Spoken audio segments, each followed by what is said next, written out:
राष्ट्रपति द्रौपदी मुर्मू द्वारा रविवार को नियुक्त किए गए 6 नए चेहरों में सुप्रीम कोर्ट के पूर्व न्यायाधीश justice S Abdul Nazeer retired भी शामिल हैं। राष्ट्रपति ने राज्यपाल के नवीनतम फेरबदल में महाराष्ट्र के राज्यपाल भगत सिंह कोश्यारी और लद्दाख के उपराज्यपाल आर.के. माथुर के इस्तीफे भी स्वीकार कर लिए। न्यायमूर्ति नजीर सेवानिवृत्त, जो नवंबर 2019 में अयोध्या का फैसला सुनाने वाली 5 न्यायाधीशों का हिस्सा थे, उन्हें आंध्र प्रदेश का राज्यपाल नियुक्त किया गया है, जबकि मौजूदा बिस्वा भूषण हरिचंदन को छत्तीसगढ़ राजभवन में स्थानांतरित कर दिया गया है।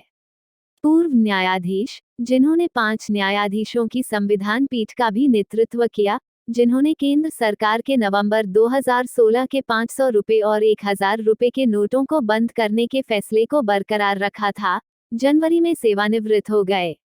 राजस्थान में नेता प्रतिपक्ष के पद पर कार्यरत गुलाब चंद कटारिया समेत भारतीय जनता पार्टी भाजपा के 4 नेताओं को राज्यपाल नियुक्त किया गया है।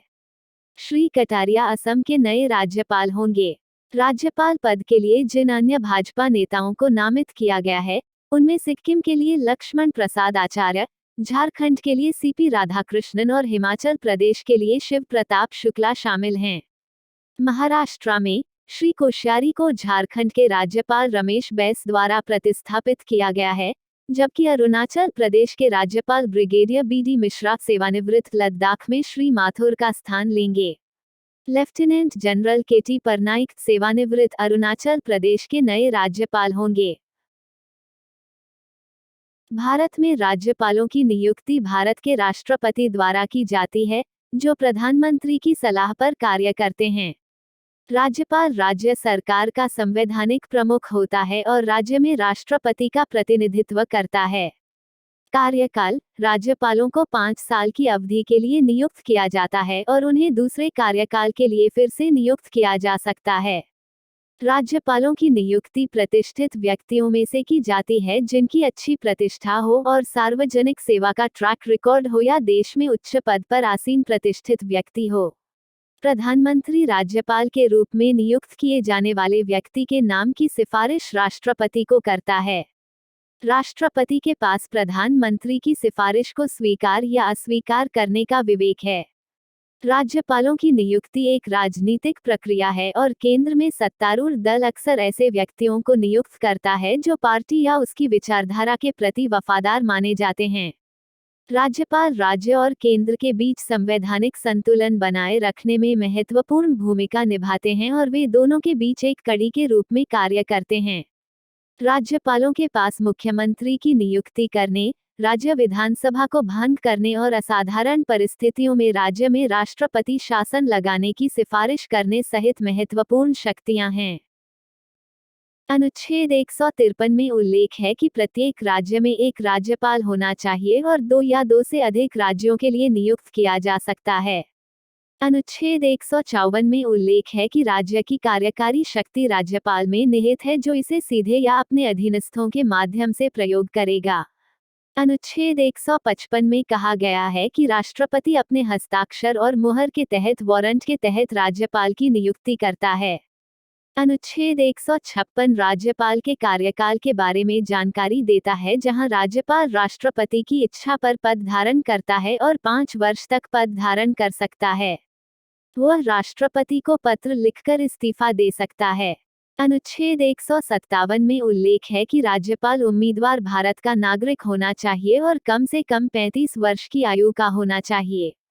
अनुच्छेद 158 राज्यपाल के पद के लिए कुछ शर्तों के बारे में बात करता है, जैसे कि उसे लाभ के पद पर नहीं होना चाहिए आदि। अनुच्छेद 159 राज्य के अधिकार क्षेत्र का प्रयोग करने वाले उच्च न्यायालय के मुख्य न्यायाधीश के सामने शपथ लेने का प्रावधान करता है। राज्यपाल बनने के लिए योग्यता: राज्यपाल के रूप में किसी व्यक्ति की नियुक्ति के लिए संविधान केवल 2 योग्यताएं निर्धारित करता है। वह भारत का नागरिक होना चाहिए। उसे 35 वर्ष की आयु पूरी कर लेनी चाहिए थी। राज्यपाल के कार्यालय की अवधि: एक राज्यपाल अपने कार्यालय में प्रवेश करने की तारीख से 5 वर्ष की अवधि के लिए पद धारण करता है। हालांकि 5 साल की यह अवधि राष्ट्रपति के प्रसाद पर्यंत है। सर्वोच्च न्यायालय ने कहा कि राष्ट्रपति की प्रसन्नता न्यायोचित नहीं है। राज्यपाल के कार्यकाल की कोई सुरक्षा नहीं होती है और कार्यालय की कोई निश्चित अवधि नहीं होती है। राष्ट्रपति द्वारा उसे कभी भी हटाया जा सकता है। Executive functions. राज्य सरकार की सभी कार्यकारी कार्रवाइयां औपचारिक रूप से उनके नाम पर की जाती हैं। अनुच्छेद 166। वह मुख्यमंत्रियों और अन्य मंत्रियों की नियुक्ति के लिए जिम्मेदार है। उनके पास छत्तीसगढ़, झारखंड, मध्य प्रदेश और ओडिशा राज्यों में जनजातीय कल्याण मंत्री नियुक्त करने की शक्ति है। बिहार को 94वें संशोधन अधिनियम 2006 द्वारा बाहर रखा गया था। वह राज्य चुनाव आयुक्त और महाधिवक्ता की नियुक्ति करता है। वह राज्य लोक सेवा आयोग के अध्यक्ष और सदस्यों की नियुक्ति भी करता है, लेकिन उन्हें केवल राष्ट्रपति द्वारा हटाया जा सकता है, राज्यपाल द्वारा नहीं। वह राज्य में आपातकाल में देरी नहीं कर सकता है, लेकिन राष्ट्रपति को संवैधानिक आपातकाल लगाने की सिफारिश कर सकता है। वह राज्य विश्वविद्यालयों के कुलाधिपति के रूप में कार्य करता है और राज्य में विश्वविद्यालयों के कुलपतियों की नियुक्ति भी करता है। Legislative functions. वह राज्य विधानमंडल को आहूत या सत्रावसान कर सकता है और साथ ही राज्य विधानसभा को भंग कर सकता है। वह प्रत्येक सत्र के प्रारंभ में राज्य विधानमंडल को संबोधित करता है और वर्ष के पहले सत्र को भी संबोधित करता है। यदि स्पीकर या डिप्टी स्पीकर का कार्यालय खाली हो जाता है, तो वह राज्य विधानसभा के किसी भी सदस्य को इसकी कार्यवाही की अध्यक्षता करने के लिए नियुक्त कर सकता है। वह विशेष ज्ञान वाले लोगों में से विधान परिषद के 1/6 सदस्यों को नामित करता है। इलेक्शन कम्युनिकेशन के परामर्श से वह राज्य विधानमंडल के एक सदस्य को अयोग्य घोषित करने का निर्णय ले सकता है। विधानमंडल में विधेयक पारित होने के बाद वह विधेयक को अपनी सहमति दे सकता है, इसे रोक सकता है या पुनर्विचार के लिए विधेयक वापस कर सकता है।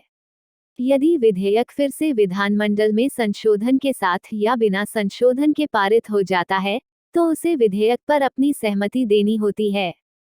वह विधेयक को राष्ट्रपति के विचारार्थ सुरक्षित भी रख सकता है। सबसे महत्वपूर्ण विधायी कार्य यह है कि जब राज्य विधानमंडल सत्र में नहीं होता है तो वह अध्यादेश बना सकता है और इसे राज्य विधानमंडल द्वारा अपनी पुनः बैठक से 6 सप्ताह के भीतर अनुमोदित किया जाना चाहिए। Financial powers. वह सुनिश्चित करता है कि वार्षिक राज्य बजट, वार्षिक वित्तीय विवरण राज्य विधानमंडल के समक्ष रखा जाए। उसकी पूर्व संस्तुति से ही राज्य विधानमंडल में धन विधेयक पेश किया जा सकता है। यदि कोई अप्रत्याशित परिस्थितियां हैं, तो वह व्यय को पूरा करने के लिए राज्य की आकस्मिकता निधि का उपयोग कर सकता है। वह पंचायतों और नगर पालिकाओं की वित्तीय स्थिति की समीक्षा करने के लिए प्रत्येक 5 वर्ष के बाद एक वित्त आयोग का गठन भी करता है। Judicial powers. उसके पास किसी भी कानून के खिलाफ किसी भी अपराध के लिए दोषी ठहराए गए किसी भी व्यक्ति को क्षमा, राहत, दंड का निलंबन, लघुकरण की छूट देने की शक्ति है। अनुच्छेद 161। किसी भी राज्य उच्च न्यायालय के न्यायाधीशों की नियुक्ति करते समय वह राष्ट्रपति द्वारा सेवन किया जाता है। राज्यपाल राज्य उच्च न्यायालय के परामर्श से जिला न्यायाधीशों की नियुक्ति, पदस्थापना और पदोन्नति करता है। गवर्नर के कार्यालय की शर्तें क्या हैं? किसी व्यक्ति की राज्यपाल के रूप में नियुक्ति के लिए कुछ शर्तें हैं। वह लोकसभा और राज्यसभा का सदस्य नहीं हो सकता है। यदि वह किसी भी सदन का सदस्य रहा है, तो उसे कार्यालय में राज्यपाल के रूप में अपने पहले दिन सीट खाली करनी चाहिए। वह किसी लाभ के पद पर न हो। उनके आवास के लिए राजभवन बिना किराया दिए उपलब्ध कराया जाता है। संसद उसके परिलब्धियों, भत्तों और विशेषाधिकारों का निर्णय करती है।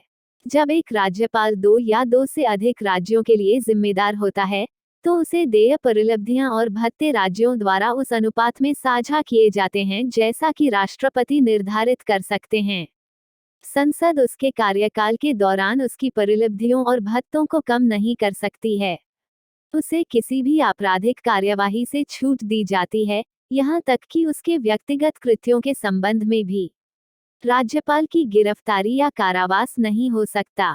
उसके व्यक्तिगत कृत्यों के लिए केवल दीवानी कार्यवाही की जा सकती है, वह भी 2 महीने की पूर्व सूचना देने के बाद।